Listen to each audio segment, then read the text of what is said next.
से भगवान को प्रकट कर दिया जाए। सावधान, ये देवता वेद मंत्रों के द्वारा प्रकट होते हैं, लेकिन भगवान भक्ति के द्वारा प्रकट होते हैं। जहां भक्ति है वहीं भगवान प्रकट हो जाता है। यही तो देवताओं में और भगवान में अंतर है। क्यों भाई? ये देवता तब आते हैं जब वेद मंत्रों का आह्वान होता है, तब आते हैं। लेकिन भगवान तो जैसे हृदय में भक्ति आएगी, आपका समर्पण हुआ और भगवान प्रकट हो जाते हैं कि नहीं? ना मैं जानू आरती वंदन ना पूजा की रीत। बोलो, मीराबाई ने यही कहा कि नहीं कहा? ना मैं जानू आरती वंदन ना पूजा की रीत। मैं तो कुछ भी नहीं जानती हूं। और बोलो, मीरा जी कुछ नहीं जानती थी, भगवान मिले कि नहीं मिले, दर्शन हुआ कि नहीं हुआ? सूरदास जी कह रहे हैं, मौसम कौन कुटिल खल कामी, जहीं तन दियो ताहे बिसरायो ऐसो नमक हरामी। ईमानदारी से बताओ, सूरदास जी का हाथ किसने पकड़ा? श्याम सुंदर ने पकड़ा कि नहीं पकड़ा? तुलसीदास जी कहते हैं, हो तो मैं खर को असवार पर तेरे ही नाम गयंद चढ़ायो। तुलसीदास जी के ऊपर इतनी बड़ी कृपा कर दी भगवान ने, इतनी बड़ी कृपा कर दी, प्रार्थना ही तो की थी उन्होंने, हो तो मैं खर को असवार पर तेरे ही नाम गयंद चढ़ायो। मैं तो कुछ भी नहीं हूं, हे प्रभु आपके नाम के प्रभाव ने इसे हाथी पर बिठा दिया। लेकिन हो तो मैं खर को असवार, खर मानी होता है गधा, तो भाई गधा को कहते हैं ना खर। तो सावधान, भक्ति का अभ्युदय हृदय में होगा, अंतःकरण में भक्ति का प्रवेश होगा, तो आपके उसी अंतःकरण में भगवान प्रकट हो जाएंगे। तो प्यारे, बात यह है कि यज्ञ में भक्ति का समावेश होना चाहिए। भगति सहित मुनि आहुति दीने, तो प्रगटे अग्नि चरू कर लीने। भक्ति सहित मुनि आहुति दीने। विश्वामित्र जी महाराज के जीवन में दोष आ गया। क्या आ गया? दोष। ऐसा मत मानना कि आप इतने बड़े महात्मा हैं कि इतने बड़े महात्मा के दोष निकाल रहे हैं। हम निकाल नहीं रहे हैं, जो आए हैं, लिखा है, प्रमाण मिले हैं, उसकी बात कर रहा हूं, निकाल थोड़ी रहा हूं। मेरे अंदर निकालने की, दोष निकालने की क्षमता थोड़ी है। वो किसी महापुरुष के दोष कहना नहीं चाहिए वाणी से, लेकिन चूंकि कथा है और कथा के समय जो व्यास होता है वो भगवान का स्वरूप होता है। बोलो भाई, होता है कि नहीं होता? किसका स्वरूप होता है? भगवान का स्वरूप होता है। उस समय उसे अधिकार मिलता है, लेकिन शास्त्र सम्मत प्रमाण होना चाहिए। मनमुखीपन से न कहे हो, गुरुमुखी परंपरा से उसे कहना चाहिए। आचार्यों की कृपा, पूर्वाचार्या सहाया। विश्वामित्र जी महाराज में दोष क्या था? विश्वामित्र जी महाराज जब भी यज्ञ करते थे तो यज्ञ में किसी को आमंत्रित नहीं करते थे, किसी को भी आमंत्रित नहीं करते थे। वो कहते थे हमें जरूरत ही नहीं किसी की, हम स्वयं सक्षम हैं। और वशिष्ठ जी महाराज जब यज्ञ करते थे तो श्रृंगी ऋषि वशिष्ठ बुलावा। प्रमाण मिल गया कि नहीं मिला? श्रृंगी ऋषि वशिष्ठ बुलावा। वशिष्ठ जी महाराज इतने बड़े विद्वान हैं, लेकिन श्रृंगी ऋषि को बुला रहे हैं, यज्ञ का आचार्य बना रहे हैं, जबकि स्वयं सक्षम है। लेकिन श्रृंगी ऋषि जैसे महापुरुष को बुलाया और उनको आचार्य गद्दी पर स्थापित किया, उनका सम्मान किया।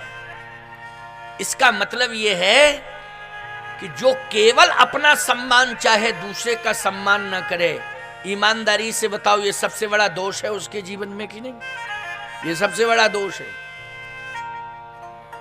वशिष्ठ जी महाराज तो संपूर्ण संतों को बुलाते हैं, सबका सम्मान करते हैं, लेकिन विश्वामित्र जी अपने यज्ञ में किसी को बुलाते नहीं। जही जप जोग जग मुनि करही, अति मारीच सुभाव डरही। डर रहे हैं। देखत जग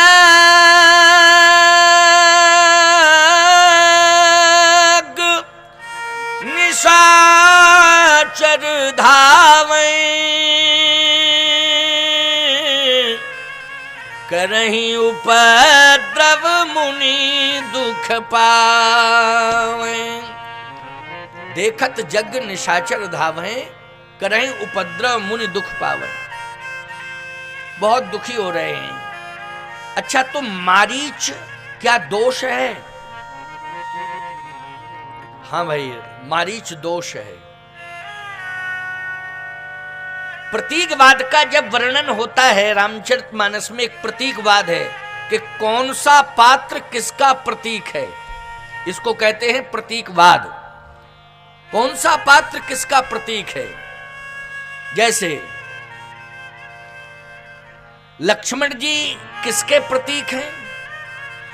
जो सहस शीस अहिस महीधर लखन सचराचर धनी। बोलो शेष है नहीं, ये क्या है? शेष है। राम जी क्या है? श्रुति सेतु पालक राम, तुम जगदीश माया जानकी। रामो विग्रहवान धर्म, राम साक्षात धर्म है। बोलो है कि नहीं? भैया एक बात बताएं आपको, रावण किसका प्रतीक है? 10 सिरता है 20 भुज दंडा, और रावण नाम वीर बरबंडा। कहे रावण के 10 सिर हैं, ये मोह का प्रतीक है। मोह का प्रतीक। अच्छा, मोह की उत्पत्ति 10 स्थानों से होती है। मोह की उत्पत्ति 10 स्थानों से होती है। रावण के 10 ही सिर हैं, 11 सिर नहीं है। क्या 11 सिर हैं? 10 सिर हैं, है ना? 10 सिर। 10 सिर ता है 20 भुजदंडा। 10 सिर हैं और 20 भुजाएं। ये 10 सिर क्यों हैं? क्योंकि मोह की उत्पत्ति 10 स्थानों से ही होती है। जननी जनक बंधु सुत दारा, तन धन भवन सुहृद परिवार।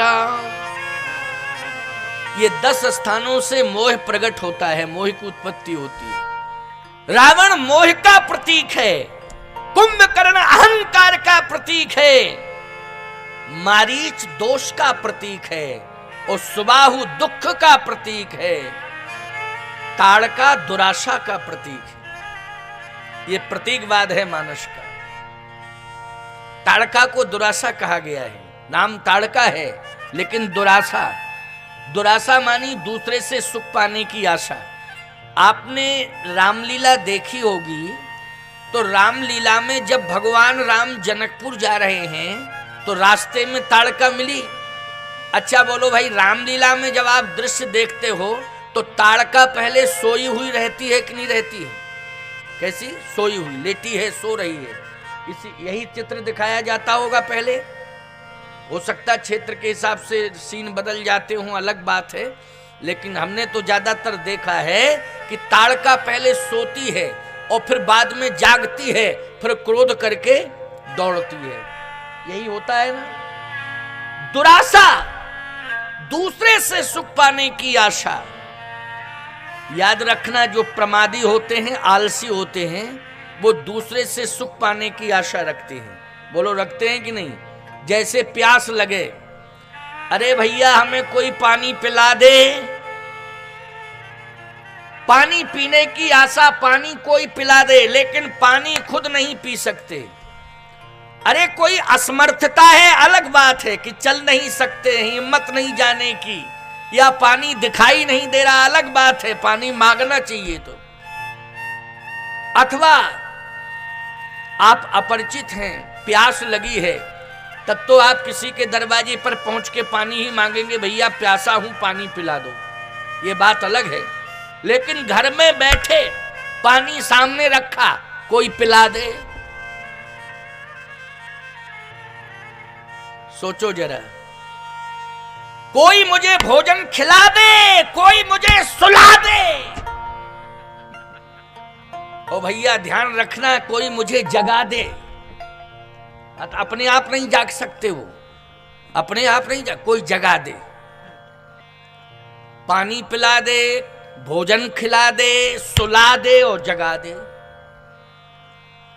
बोलो ये दुराशा है कि नहीं? माताओं बहन बेटियों ध्यान से सुनो मेरी बात को। ये दुराशा आदि है तो आपके अंदर राक्षसी का प्रवेश हो गया है। कौन सी राक्षसी? दुराशा नाम की राक्षसी का प्रवेश, यही ताड़का है। इसलिए कभी भी प्रमादी नहीं होना चाहिए। अगर प्रमादी जीवन होगा तो राक्षसत्व आ जाएगा। अच्छा, ताड़का ने 2 को जन्म दिया है, इसके 2 ही पुत्र हैं, तीसरा पुत्र नहीं है, तीसरा नहीं चौथा नहीं, 2 ही पुत्र हैं, मारीच और सुबाहु। मारीच और सुबाहु 2 ही पुत्र हैं, तो 2 पुत्र हैं मारीच और सुबाहु। इसका मतलब है कि दुराशा रूपी राक्षसी ने 2 राक्षसों को जन्म दिया है। एक तो है दोष और दूसरा है दुख। मारीच और सुबाहु, मारीच है दोष और सुबाहु है दुख। मारीच बड़ा भाई है, सुबाहु छोटा भाई है। दुराशा ने दोष और दुख को जन्म दिया। अच्छा, जिसके जीवन में दुराशा आ जाती है, दोष अपने आप आ जाते हैं कि नहीं आ जाते हैं? और दोष जब अपने आप आ जाते हैं तो दुख पीछे से अपने आप ही चला आता है। दुख को बुलाने की जरूरत नहीं पड़ती है। जिनके जीवन में दोष हैं, निश्चित रूप से दुख उनके जीवन में आया ही आया है। दोष आते ही दुख आता है। आप कहोगे स्वामी जी प्रमाण कुछ, तो प्रमाण दे रहा हूं। एक व्यक्ति परेशान है, उदाहरण दे रहा हूं, सुनते जाना। एक व्यक्ति परेशान है, डॉक्टर के पास गया, डॉक्टर साहब बहुत बड़ी परेशानी आ गई है, उसको दूर कर दो। डॉक्टर ने कहा पहले ये बताओ परेशानी क्या है? परेशानी यह है कि खांसी आती है और खांसी के कारण नींद नहीं पूरी हो पाती है, और नींद ना आने के कारण शरीर में गर्मी बढ़ती जाती है, गर्मी बढ़ने के कारण भूख मरती जाती है। ये सारी कमियां आती जा रही हैं, आप ठीक करो। डॉक्टर ने एक सिरप दिया कि इसको पीना। खांसी है ना, खांसी ठीक हो जाए तो जो पिछली बीमारियां जो और बढ़ रही हैं वो अपने आप समाप्त हो जाएंगी, क्योंकि खांसी ठीक होगी तो नींद आएगी, और नींद आएगी तो बोलो गर्मी कम होगी, गर्मी कम होगी तो भूख खुल जाएगी। कहे सिरप पियो, उसने सिरप पिया, फिर भी खांसी ठीक नहीं हुई। तो लोगों ने कहा उसी डॉक्टर के पास जाओ, बेवकूफ बना दिया डॉक्टर ने। कहे सिरप पियो, सिरप पियो, उसके पास फिर जाओ। डॉक्टर के पास पुनः गया, डॉक्टर साहब खांसी ठीक नहीं हुई, कहा दूसरा सिरप ले जाओ। ये थोड़ा चेंज कर दिया उसने, लेकिन वो दूसरा सिरप जो चेंज किया था उसको भी पी लिया, फिर भी खांसी ठीक नहीं हुई। तो लोगों ने कहा उस डॉक्टर का चक्कर छोड़ो, दूसरी डिस्पेंसरी पर जाओ, कोई होशियार डॉक्टर के पास जाओ। वो मूर्ख डॉक्टर है, ठीक नहीं है, दूसरे के पास जाओ।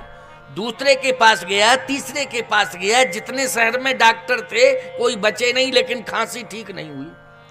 तो कहा एक काम कर, इस चक्कर में मत पड़, लखनऊ जा सीधा।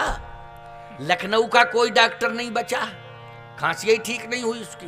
अरे बोले चक्कर में मत पड़ो, बहुत बड़ी बीमारी है, खांसी तो समझ में आ रही लेकिन बहुत खतरनाक बीमारी है, तुम सीधे नागपुर जाओ। नागपुर के जितने डॉक्टर थे कोई नहीं बचे, खांसी ठीक ही ना हो गए। कहे बंबई जाओ, कलकत्ता, कोई शहर नहीं बचा, महानगर नहीं बचा।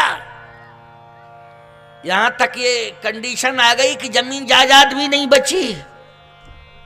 डॉक्टरों के चक्कर काटता रहा, जमीनें बिकती गई, धन दौलत सब समाप्त, कुछ नहीं बचा। बड़ी समस्या। एक महात्मा पहुंच गए गांव में। जैसे गांव में महात्मा पहुंचे तो जो व्यक्ति खांसी का शिकार हुआ था, जमीन जायदाद बेचने के बाद भी उसकी खांसी ठीक नहीं हुई, तो महात्मा के चरणों में गिर गया। कहे महाराज या तो मौत दे दो या खांसी दूर कर दो। महात्मा बोले क्या हम डॉक्टर हैं जो खांसी ठीक कर दें और मौत दे दें? क्या हम जमराज के सेक्रेटरी हैं? क्या हम मौत देते रहते हैं? फालतू की बात क्यों करते हो, हटो यहां से। दिमाग खराब करने चले आए।